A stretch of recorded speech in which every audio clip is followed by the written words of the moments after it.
Creating Video Content, Webcast Edition, presented by the ADP Center for Learning Technologies at Montclair State University. Today we will be learning a little bit about the basics of how to produce a great video without being a video professional or knowing much about video production in general. First question I would like to pose to you is, in creating your video, whatever style of video it might be, what is your intention? I think that's a good question to ask yourself because it will give you an idea of the trajectory that you should take in order to produce the desired video that you're looking for. So this session will cover some of the basics of video production. As I mentioned, you'll learn innovative ways to maximize your resources and produce high quality productions in an effective step-by-step process. So let's jump in. The agenda which we will follow today: 1. Video basics. Next we will jump into the planning of your video. Then we'll talk a little bit about actually shooting the video. And then finally we'll discuss the editing post-production process with a brief tutorial of Final Cut Pro, which is an editing software that can be used on Macs. Now, if you don't have access to Final Cut Pro, or if you're not a Mac user, that's okay. There are other editing softwares which you could use, such as Adobe Premiere Pro, which is compatible with PCs, for example, and also with Macs too, actually. So there's Final Cut Pro for Macs, there's Adobe Premiere Pro for PCs or for Macs. There's also iMovie, which could be used on Macs, which is very basic, which may be a good option if you're totally new to video editing, don't want something super complex. Maybe you're just looking to put a quick video together, 1, 2, 3, and you don't know much about it. So iMovie might be a good option for you as well. But today we're going to speak a little bit about Final Cut Pro. So let's jump into our first step, video basics. So before we get into that, here's a very quick quote which comes from Orson Welles, who's an old-time American filmmaker, and it reads, "Create your own visual style. Let it be unique for yourself and yet identifiable for others." Now this is a great quote. He's a great director. What this quote really means is, let your artistic side, come through when you're creating your video as much as possible. And what that'll do is it'll really allow for your video to be, resonate. It'll allow your video to better resonate with the audience, the people who are watching it. So don't hold anything back. Just let your unique self shine through and let it help you to create your visual style when you're creating your videos. So, step 1, video basics. I'll cover some shot types and some basic camera angles as well. So here is the first basic shot type which I'll be speaking about. This is the extreme long shot. Now, as you see in these 4 frames here, the extreme long shot is characterized by the subject in the frame appearing to be at a very far distance from the camera. So you could generally see in extreme long shots, you can see the subject very small in proportion to the rest of the frame. So typically you'll see a lot of the background, the environment, the landscape, the setting. So these shots are really great for conveying the setting. Typically, let's say at the opening of a video or the opening of a movie or a scene, for example, you want to always give the setting. Just like in a narrative book, they may have taught you this, in grade school when you're writing. An important piece to, convey to your readers or your audience is the setting. The extreme long shot really helps to do that. So basically, you see the subject very small, and then you see the setting behind them very large. This also creates a relationship between the subject and the environment as well. So if you look here on the top right, you'll see a lot of detail in the background, much more detail than the subject himself or herself. He or she is very much silhouetted and in dark shadow, whereas the environment has a lot of detail. So in this type of shot is definitely emphasizing the environment and trying to get, the audience focused on the environment more so than the subject. Now, if we go to the next shot, we see here the long shot, a little bit different, kind of similar though, and the similarity is that there's still an emphasis on the environment, but the camera is much closer in on the subject. So you see here the subject, you can now start to make out what the person is wearing. Person's wearing a hat. The person has maybe a rifle in his hand. You can even see the dog here. You can see the dog. You can make out that it's a dog. You can definitely tell that it's a dog. You kind of can't really see its features very well. So that's kind of a characteristic point of the long shot, is you can make out the figure of the subject. You could tell what it is, if it's a dog, if it's a man, if it's a woman. You can't always make out the features, the details of the subject though, because it's still a long shot. And you have the environment there as well, very noticeable.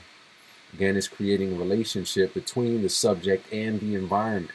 These are two protagonists in the shot, the subject and the environment. It's not just the subject. Actually, the person is not just the subject. What I mean is the environment is also the subject of this shot as well. So we have a couple subjects here. You have the person, you have the dog, and you have the environment. So what is the relationship between this person and the environment? Is he a cowboy? Is he the owner of a ranch? I don't know. The long shot, the extreme long shot, helps us to answer these questions, or at least, postulate answers to these questions in our heads as audience members or spectators. The next one is the full shot. The full shot is obviously closer in on the person here. You could see that this is Captain America. You start to see his features now. You can see his face. You can see his facial expression. You can see the strands in his hair. You can see all the details in his outfit. There's also still an emphasis on the background, on the setting and the environment as well. So again, what's the relationship between the person and the environment? That's still being shown to you here. Also, another thing I neglected to mention in the last shot, the long shot and the extreme shot and the full shot, one characteristic of all of these shots is you can clearly see the subject from head to toe. Generally speaking, you can see the subject from head to toe. You can see the full body of the person in the frame. That's a characteristic of these three last shots that I've just discussed. So the next shot is the medium shot. Now we're starting to get a little bit more intimate on the people in the frame. A little bit closer to see their facial expressions, a little bit closer to be able to see their emotions being conveyed through their facial expressions, through their body language, through their gestures, their mannerisms, their eyes. So there's still here a little bit of an emphasis on the background and the environment, but a little bit less. But you can still tell kind of more or less what's going on. They're in the middle of a war, it looks like. There's a lot of commotion, chaos, and, going on in the back. And these two men are obviously, kind of coming to terms with something right now, or at least trying to figure something out, or how to deal with the situation. And they're obviously in a moment of distress. You can see it in their face. So the medium shot starts to get closer to allow you to see what's happening internally with the people in the frame. So the other thing is the medium shot is generally from head to waist of the subjects in the frame. So not like the long shot, which was from head to toe.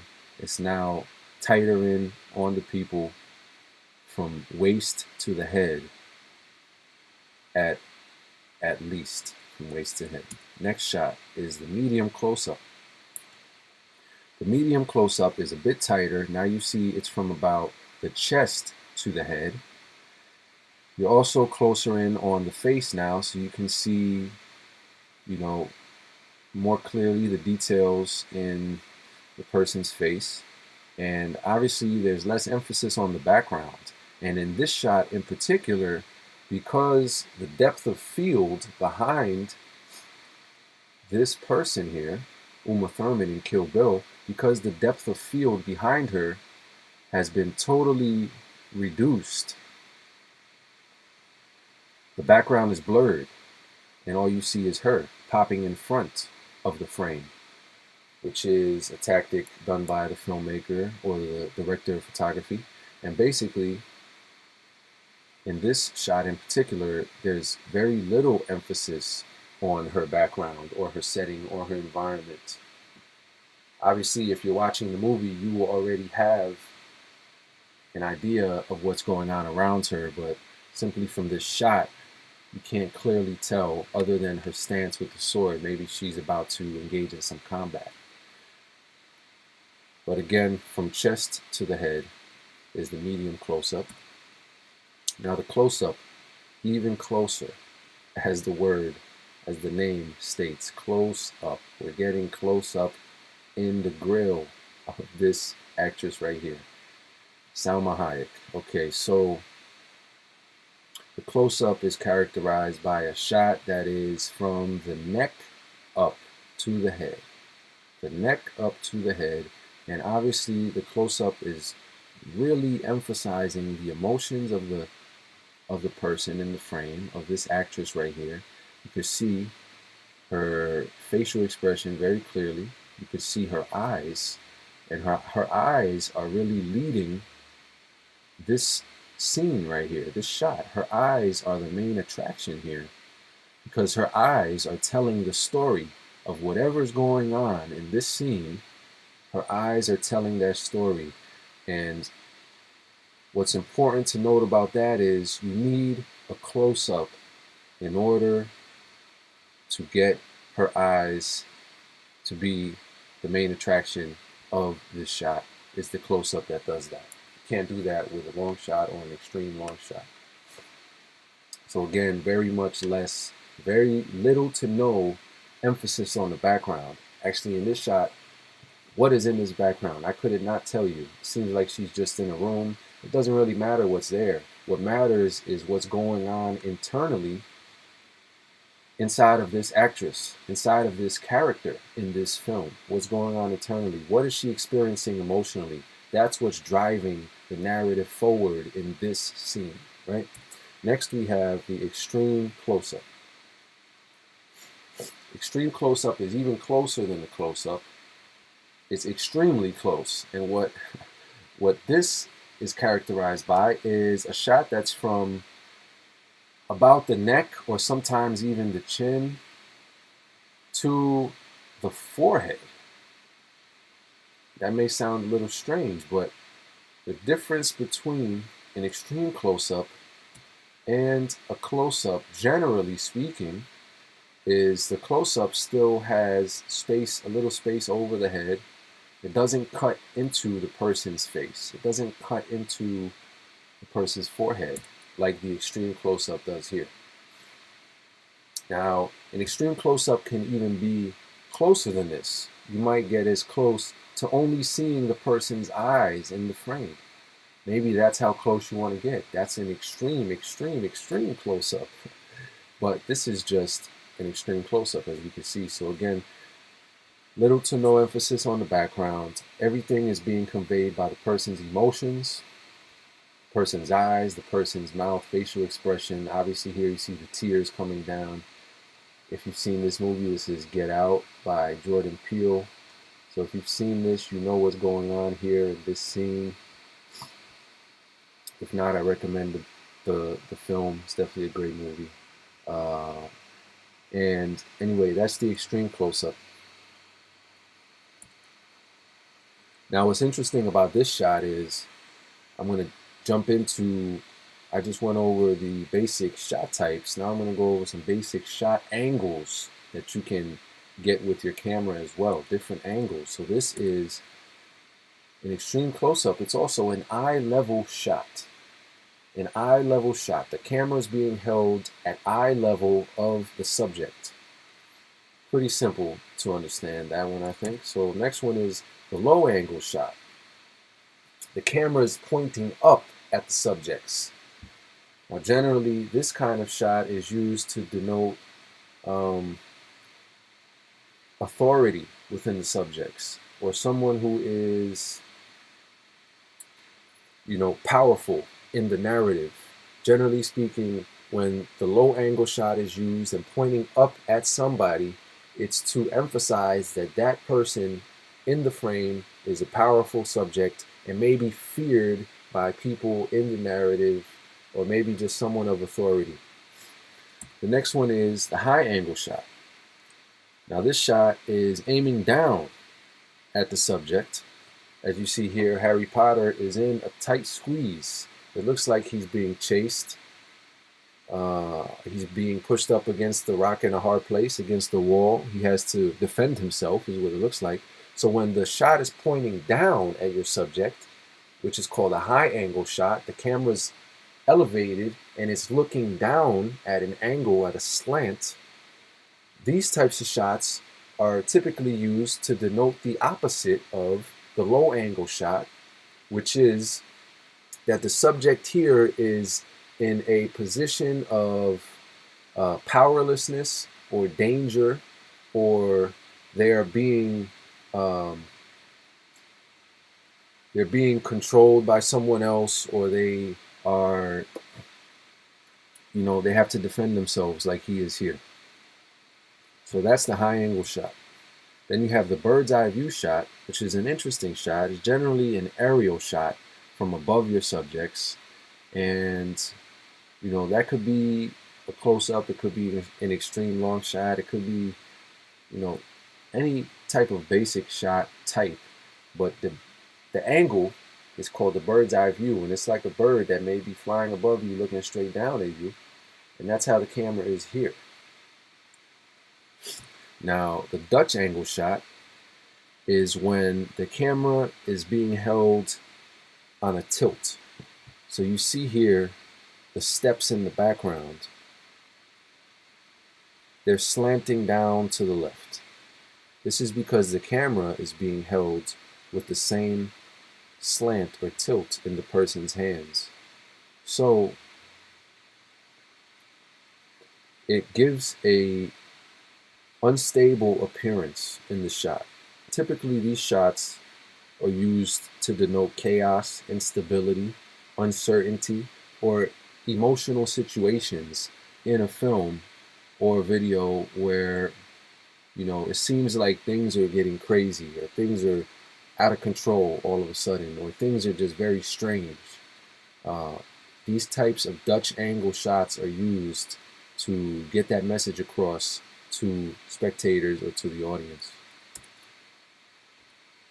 Now the over the shoulder shot is a shot where the camera is being held behind somebody and aiming over their shoulder to focus on somebody else. These types of shots are good for interviews, and obviously they're used in movies or shows such as this one. But they're definitely good for interviews if that's the type of work that you're going to be doing, or a project that you'll be doing. What you want to do is you want to make sure that you focus on the subject who you're actually looking at. You don't want to focus on the person's shoulder or the back of their head so much. You want to make sure you're focusing on the person who's facing you. As you see here, this person is in great focus, and this person in the front of the frame has been a little bit blurred out. The depth of field has been adjusted here so that you can see the person in the back more clearly. Okay, now our next segment here is the planning process of putting your video together.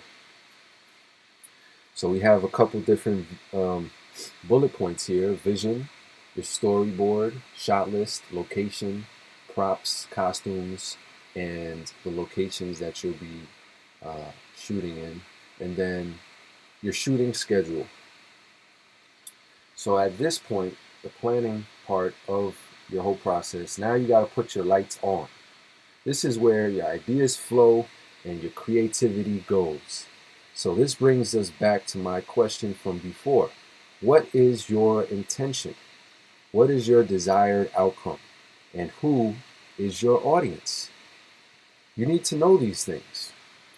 The planning process does not ensure that things will go exactly as planned. Many times we encounter unexpected circumstances, but the planning process does provide structure and trajectory. This is basically where you set your goals. So why does this phase have so many bullet points? Can you guess? Well, yep, it's preparation. That's right. Preparation is key. The more you are prepared, the smoother your job will be. So let's jump in. Basically, everything you need to be in your shot is what you want to plan for here. So first up, we have your vision. Now, why is your vision important? Well,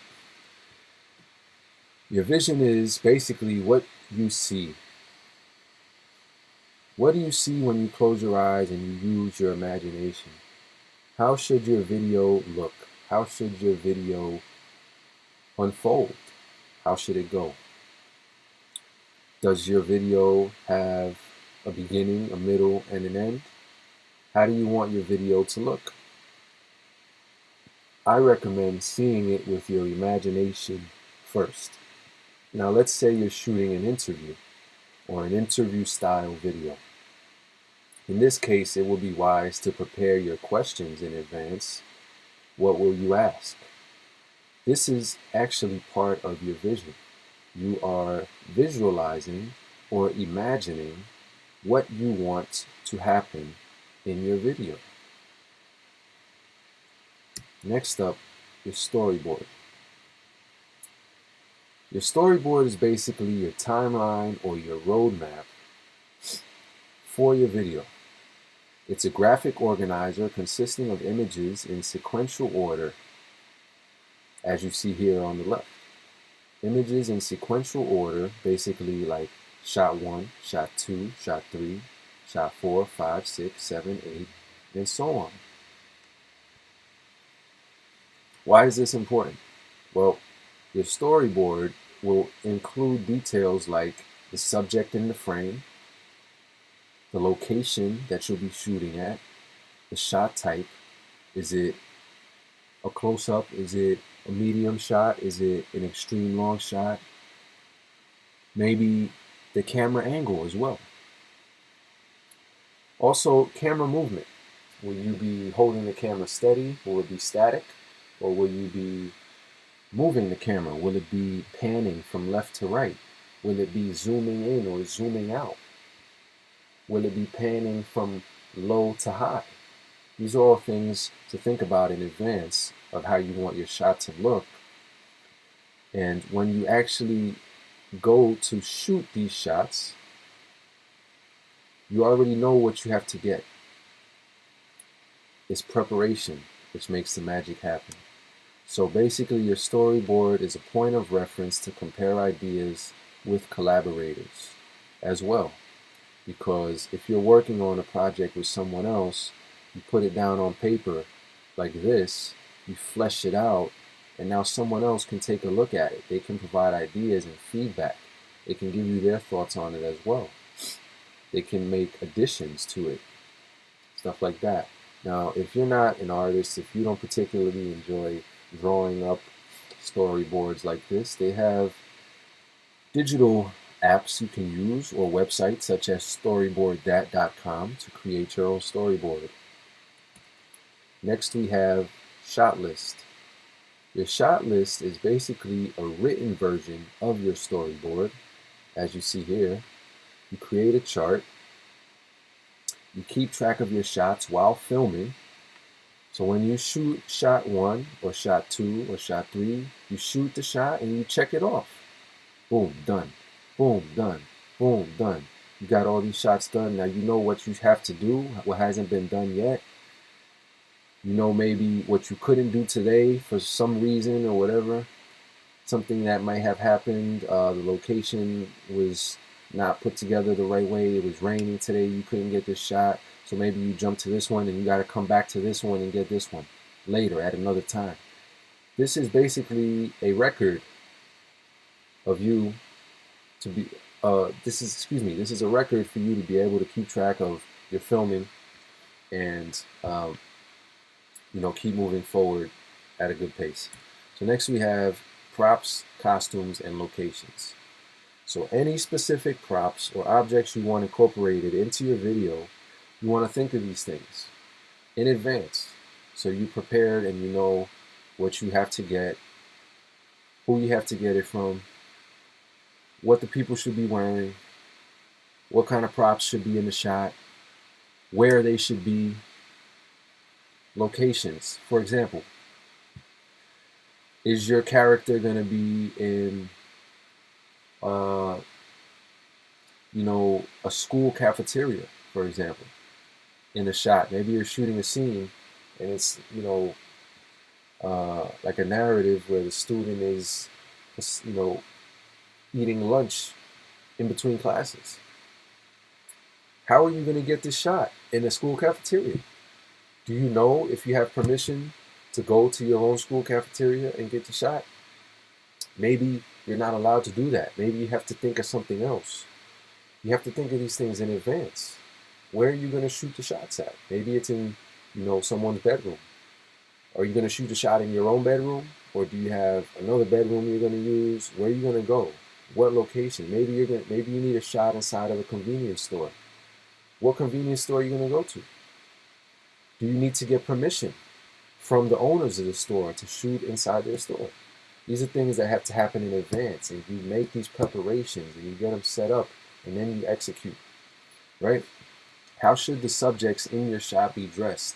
What kind of clothes should they be wearing? Does that even matter? Does it matter what kind of clothes they're wearing, or could they just be wearing whatever? Do you care if they're wearing logos, brand logos in your shot? Do you need to let them know in advance what to wear? Stuff like this. These are things that are important and matter. Where will you film your scenes? Well, I already mentioned that one.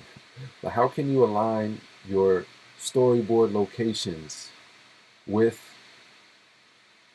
your shooting locations?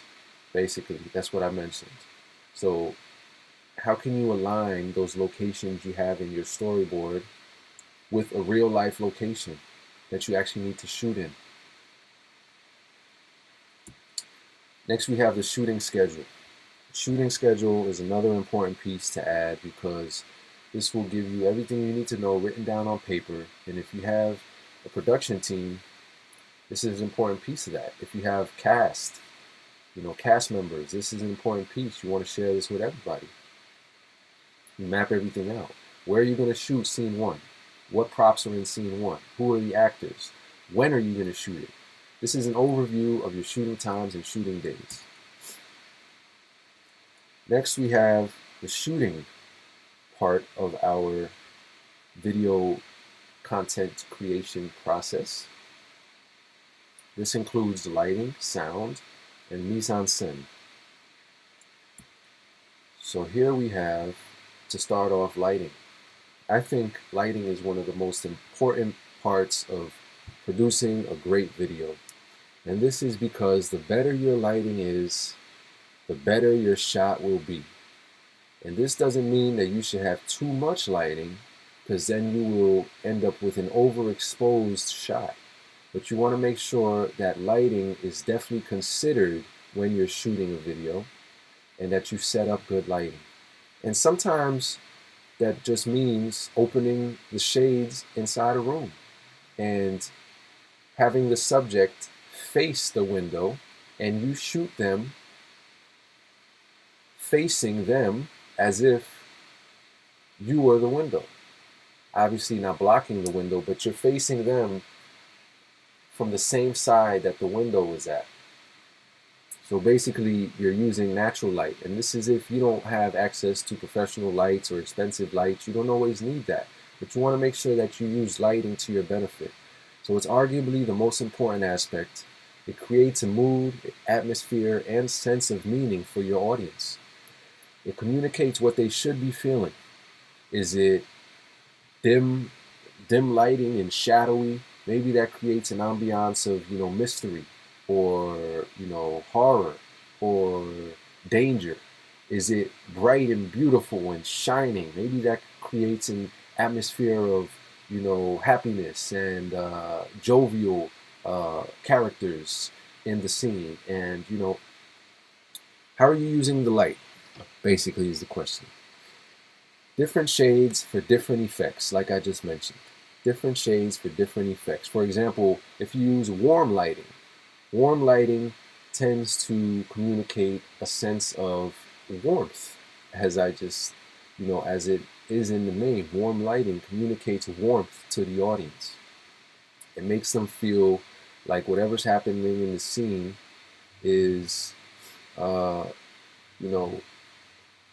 and inviting and embracing. And the opposite would be cool lighting, which is like blue. So warm lighting tends to be more yellowish. Blue lighting is considered to be cool, and that's when you see either like a yellowish hue or a yellowish tint to the lighting.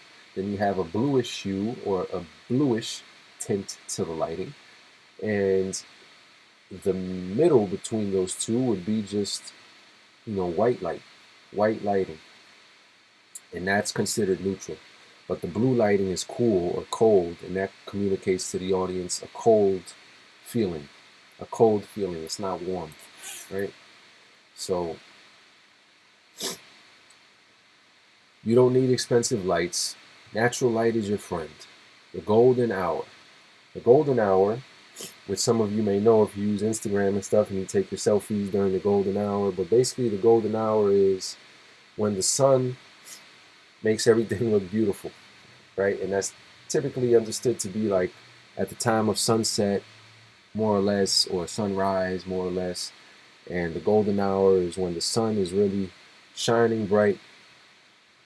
And you can use it to your advantage if you're inside or outdoors. So you don't always need expensive lights, like I mentioned. But the point is, keep lighting in mind. Keep lighting in mind. Here's an example. This young lady on the left took a shot of herself with little or no light, at least facing her, no light facing her.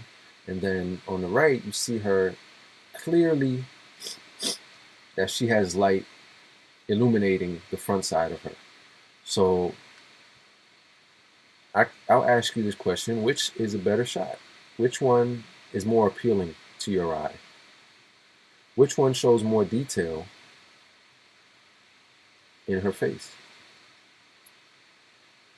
Well, I would argue that it's the one on the right. Just more presentable. If you're even just doing a video on Zoom, maybe you're doing like a job interview, or you're zooming in for a presentation, you have to present something on Zoom. You want to make sure that you're illuminated. You want to have light. You want people to be able to see you. You want it to be a good shot. So again, just keep lighting in mind. Next we have sound. Sound is also an important piece of creating a video. Why? Because clear sound is golden. Not clear sound is a bit annoying and troublesome. So you want to make sure you have clear sound. What is not clear sound? Unclear sound is like, you're filming something outdoors and you're trying to get the audio of someone speaking into the camera, but in the background there's some guy, blowing a leaf blower in the background, and it's just constant sound of a leaf blower going on in the background, and can still kind of hear the person, but the leaf blower is there too, and it's just kind of like annoying. It doesn't sound good, you know, or maybe just the wind is really blasting into the microphone and it's making the audio all choppy and not sound good. You know, you want clear sound, right? You want clear sound. So you want to be mindful of that as well. There are a few different mics you could use. There's the lavalier mic, there's the shotgun mic. The lavalier is the small one here on the left, which you would plug into your camera or your smartphone. They have different mics for different, you know, cameras that you might be using, but the end with the microphone on it clips onto the person. So these are good for like interviews and stuff like that. Then you have the shotgun mic here on the top right, which will go on the top of your camera, and this will get the audience. This will get the audio in the room that you're in or outside, wherever you may be. Then you have your headphones. Your headphones are a good way to monitor the sound levels while recording. So you want to make sure you're recording and listening to the audio while you're recording in case you need to adjust the, you know, the level at which the audio is being picked up. You may need to raise it or lower it or get it kind of in the sweet spot, which would be between like -12 to 0 decibels, which you would see on the audio recording meter. You know, between -12 and 0 decibels would be like the sweet spot. Ideally, around -6 decibels is really good where you want your audio to be. You definitely don't want it to clip over 0 decibels, because then it's when it starts to be really loud and you start to hear unpleasant sounds in the audio, and it doesn't sound very good. So be mindful of wind, background noise, and sirens. The closer, the better when it comes to audio. So if you're getting the audio of someone speaking, you want to get the microphone as close as possible. Again, lavaliers are good. If you don't have an external microphone, that's okay. You can still use the internal microphone, the built-in microphone on your device. If it's your iPhone and your Android or your, camera, you can still use the microphone that comes with it. But the key to remember: don't cover the microphone with your hand if you're holding the camera. Make sure you don't do that. And then also just try to get the microphone as close as possible. Either that and or quiet the space that you're in. Make sure that it's a quiet space and there's not a lot of noise there, so you can have the best audio possible. Next we have the mise en scène. The mise en scène is basically the arrangement of scene and stage properties in a play. This term mise en scène was actually taken from stage plays, but it translates to the frame of a shot in videos or films as well. So you see here the arrangement of scene and stage properties in a play. So look here, the arrangement. What is actually on stage? What can you see here in this shot? Well, you see it looks like there's a blackboard in the back, there's a table, there's chairs. It looks like maybe there's students in a classroom or something like that. Forget about that this is a play. Maybe this is just a shot of a movie. Okay, this is the frame, right? In this frame, in this shot, what is in the shot? What is in the shot? You want to arrange the shot. You want to arrange the properties in the shot. You want to make sure that anything that's not in the shot, you want to make sure that anything that is not supposed to be in the shot is not in the shot. So what I mean is you should scan the shot with your eyes very closely, look at the details, because when you're actually shooting something, sometimes it's hard to catch everything and it's easy to overlook stuff. So you want to make sure you scan the shot and remove any unnecessary clutter, objects, distractions, etc. So here's an example. Take a look at this shot here. I'll give you about 5 seconds or so, but we look at the shot, right? Do you see anything that shouldn't be there? Anything that looks a little off? Anything that's, visually unappealing in the shot? Okay. First thing I notice over here, there is this little tripod here. It looks like it's a tripod for a smartphone or something, but it's just kind of over there on the left to the side. uh, tilted over. You know, it shouldn't be there. It just doesn't really look good in the shot.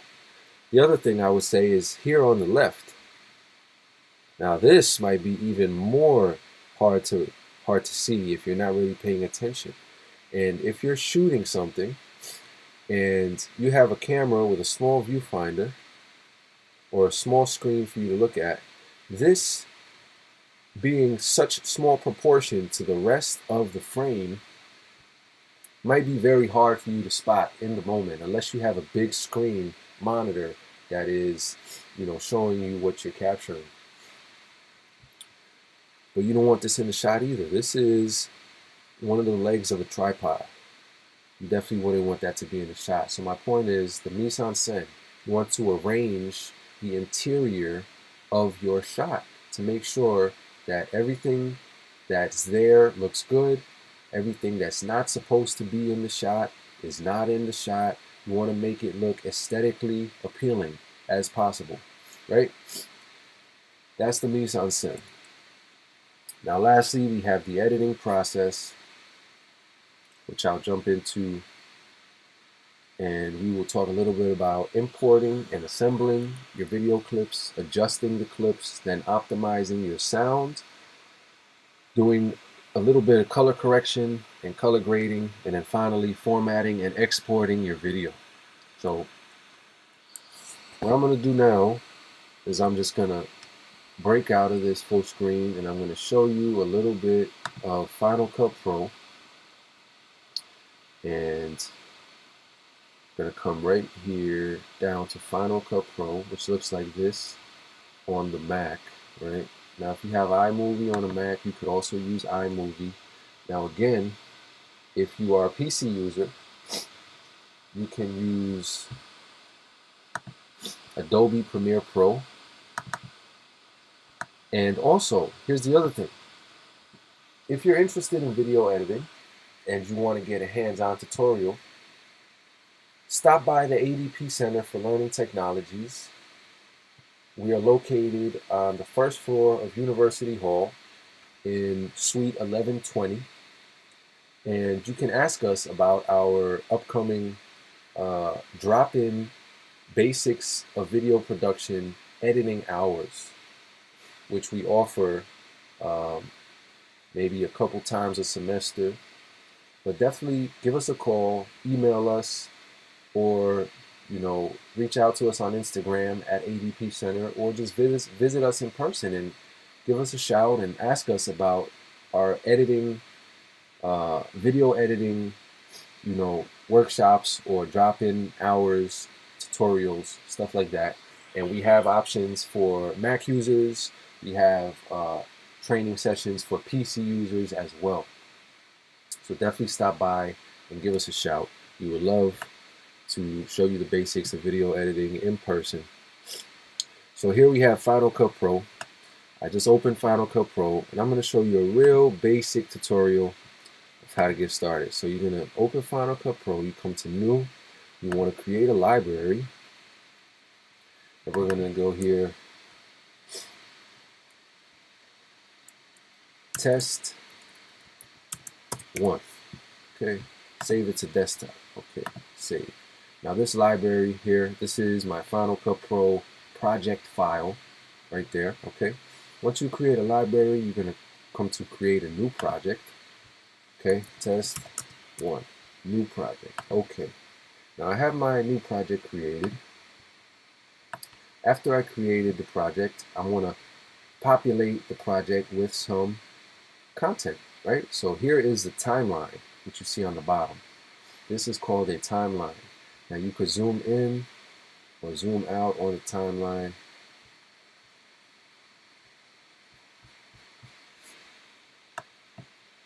Okay. But basically, I'm going to come here with some pics I have, and I'm going to create a little brief, short video inclusive of pictures and sound and video. So what I did is I just highlighted all of these pictures here and videos, highlighted them all, dragged them in to the timeline down here, right? Now this is going to come up, this just box comes up when you're importing new clips. It asks you what properties you want for the clip. I'm just going to leave it at the default, and I'm going to press OK. Okay, see here, so we have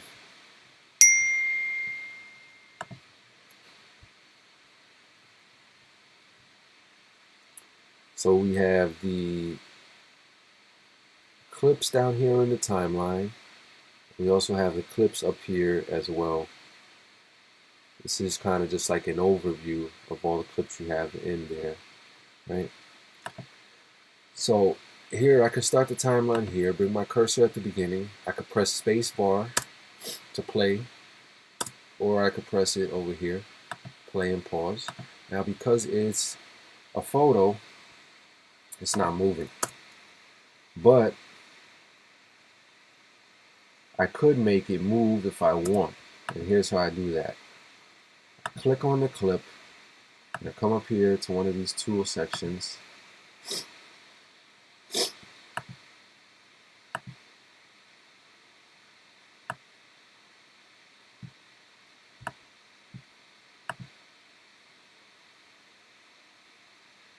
Okay, click on this, and then we're going to come to, see here, click right over here where it says transform. As a matter of fact, you click crop, and then you can come to Ken Burns. This Ken Burns effect is kind of cool because it's going to give you a zoom in or a zoom out function on the shot. And you can adjust where you want it to start from. So right here I want it to start, I'm going to reverse it, click this button to reverse it. I want it to start out here, and I want it to zoom in where it's going to end. It's going to end as this, with this box being the frame. So that's how it's going to look, and I'll show you what it looks like now. Come back here, press play. Now zooming in, right? Okay. You can also adjust the distance or the length of each clip just by dragging at the end of the clip. You could drag it down, let's say 2 seconds per clip, right? Drag this down, 2 seconds per clip, more or less, okay? I want to also apply that Ken Burns effect here, right? Crop, Ken Burns. Now this time I'm going to do the opposite. It's going to start in, and then it's going to zoom out, okay? I'll watch that part later. Now here, one last part. Let me see. Well, you know what? Let's go through these first. Let's see here. This little birdie. Okay. Crop here. Ken Burns. Okay. One. Let's say I want it to pan from the left to right. Instead of it zooming in and out, I want it to pan from left to right. So here's what I'm going to do. I'm going to make the boxes about the same size, right?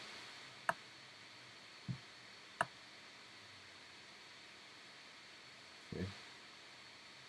I want it to pan from left to right. So I'm going to adjust this orientation. So it's going to start to the left and it's going to pan to the right, as you see here. The arrow's pointing that way now. Let's see how that looks.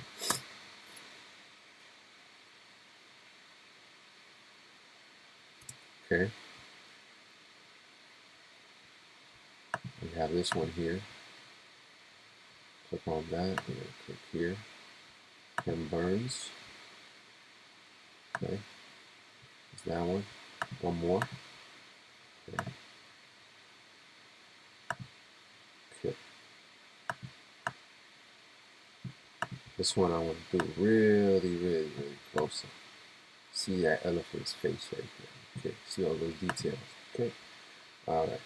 Now this last one I have here. Let's see. This is a video. What I want to do is I want to use the audio in this video. And now you can zoom out by using your mouse pad or trackpad and just zooming out, right?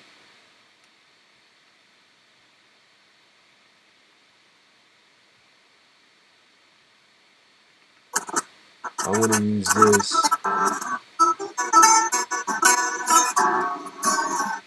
Let's see here. Now you see, you can hear the audio.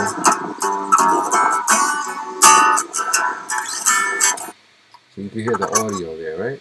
Now what I want to do is I want to take some audio and some video. So I'm going to chop this video up. I press B to get the blade tool. Now all your tools can also be found right here. Select tool, which you use a lot to just move around the clips and stuff, or use the blade tool to cut the clip wherever you want to cut it. Now I want to cut this clip right here. Okay. Now I'm going to switch back to the select tool. Okay. And I'm going to click and drag it and bring it all the way to the left. Okay. I'm going to momentarily remove the volume of this bottom clip by clicking on it and pressing V. No more volume. Okay. Now I'm going to bring this clip up here so I can see the audio that I want to use, the video that I want to use. Excuse me. I'm actually going to take the audio out, and I'm going to detach the audio. Right click it and hit detach audio. Now I have the audio separate here, so I can use it however I want by itself without the video. Right? I'm going to bring the audio up, drag it, put it right under.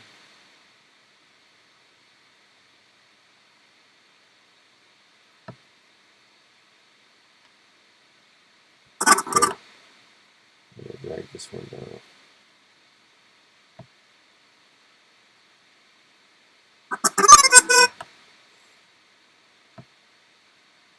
Okay, so looks like the audio is going to stay there for now.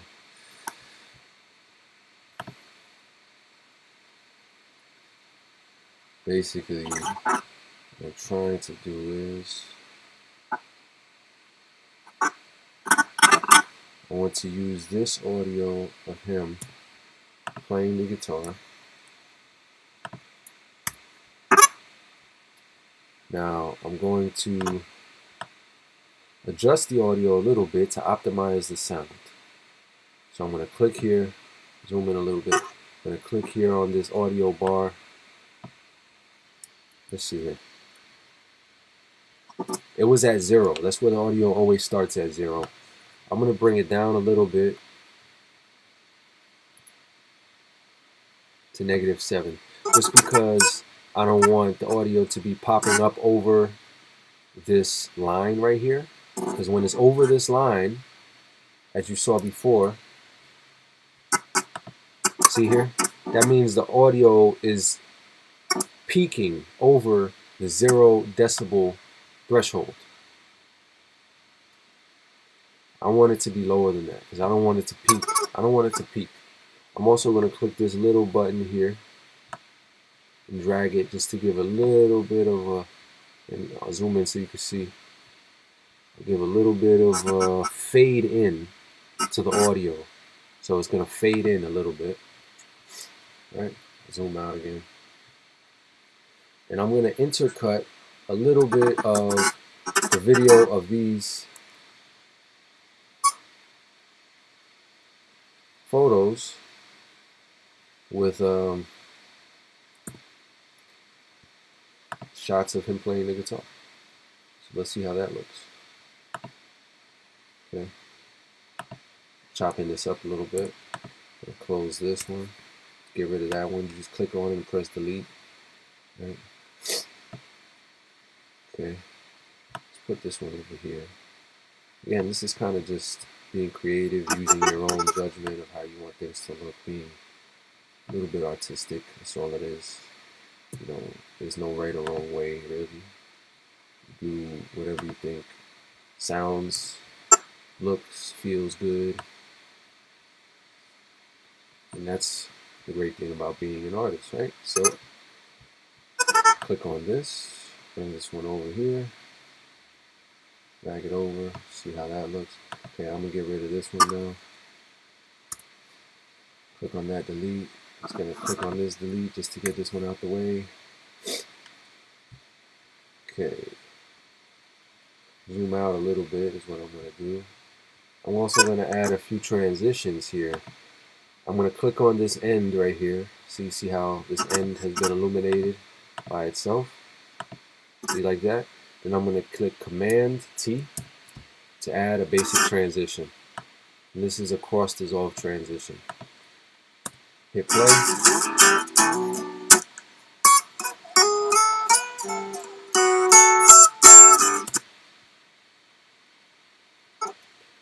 Here I'm going to add another transition. I'm going to click on this right side over here, Transitions Browser. You can add different transitions, anyone that you might like. Let's see here, color planes. Add this one here. Might be kind of cool.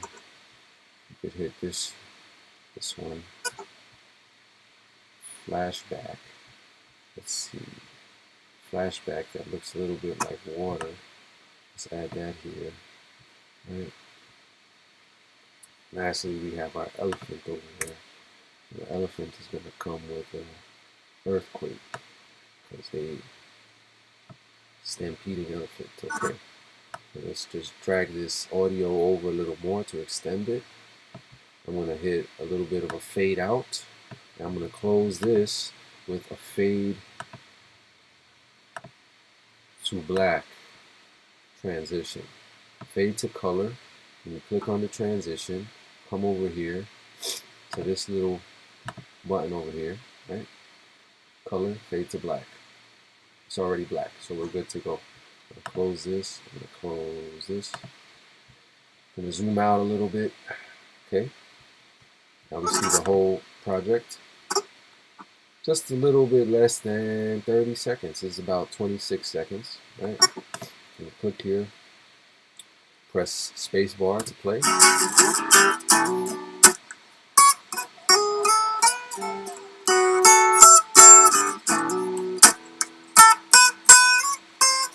So the first thing I should have done actually before showing you the playback is rendering the video. You want the video to render to make sure that the playback is nice and smooth. So the way you do that is you come up here to modify. You're going to press render all. So I click render all. And it's going to render the video. And you see here, right where my mouse is, right above, those little dots right there below on the top of the timeline, they're slowly moving to the right and disappearing. Right? They're slowly disappearing to the right. That means that this video timeline, each clip is slowly being rendered until everything has been rendered. And once everything has been rendered, it will play back in a much smoother manner, seamlessly. And then after it does that, we'll watch it, and then we will export it, and then you will have learned how to make a quick video, you know, in a basic way. So once this is done rendering, I'll play back the video and you can watch it. So again, anyone out there who's interested in actually getting more in-depth, hands-on video editing tutorials, more geared towards your needs, whatever it is you might be needing to do, maybe you have a project you're working on and you need help editing that project, come check us out at the ADP Center and just inquire. Ask one of the workers at the front desk about our video editing workshops. Okay, this transcoding and analysis also needs to finish up too. It's taking a little bit of a while. I'm going to close this one for now. Generally speaking, you want those transcoding analysis to finish, but for the sake of time here, I just sped it up. So I'm going to hit play. I'm going to come here to full screen and it'll automatically play.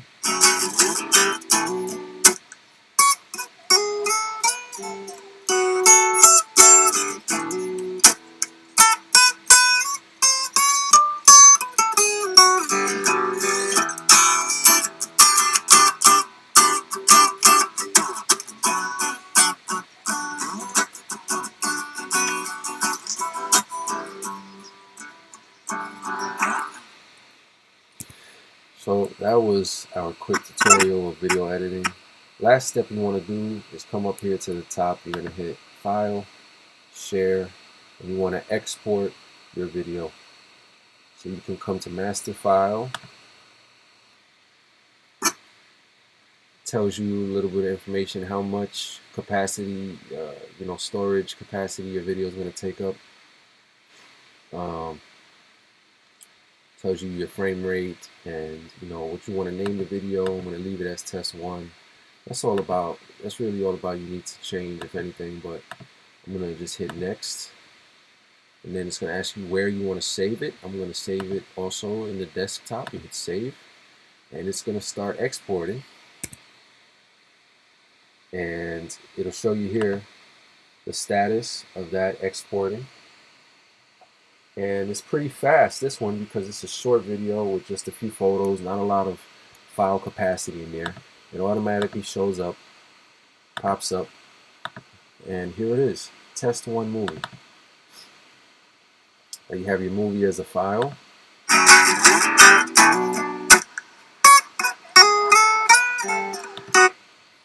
Not going to make you watch through that again, but that's basically all you have to do for a quick edit using Final Cut Pro. Now that was Final Cut Pro on Apple Mac. You could also use iMovie on Apple Mac, and iMovie is even simpler than Final Cut Pro. It does have more limitations though as far as editing than Final Cut Pro or Adobe Premiere Pro. But again, hope you enjoyed this workshop, this webcast, and if you're interested in getting some video production, editing basics, tutorials, definitely come check us out at the ADP Center. But anyway, thanks again for watching, and hope you have a good one and have a great day.